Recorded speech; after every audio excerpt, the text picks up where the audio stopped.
से का फरीद तू की समझता है, मेरे कोई पता नहीं। प्यार से कह ले सुभान अल्लाह।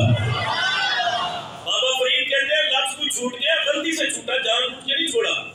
कोई लफ्ज छूट गया, कबर शरीफ से आवाज आई मुझे चिश्ती की, का फरीद तुम्हें पता नहीं मैं सुन रहा हूं।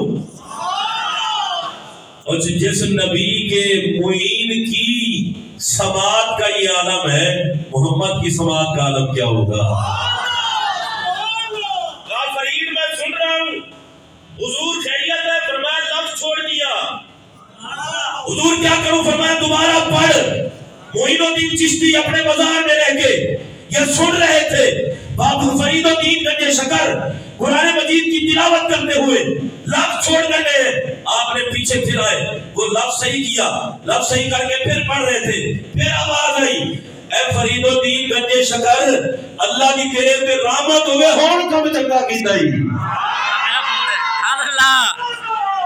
अल्लाह दे मोइनुद्दीन चिश्ती रहमतुल्लाह तआला अलैह कब्र के ऊपर थे, वो देख रहे थे कब्र में क्या है।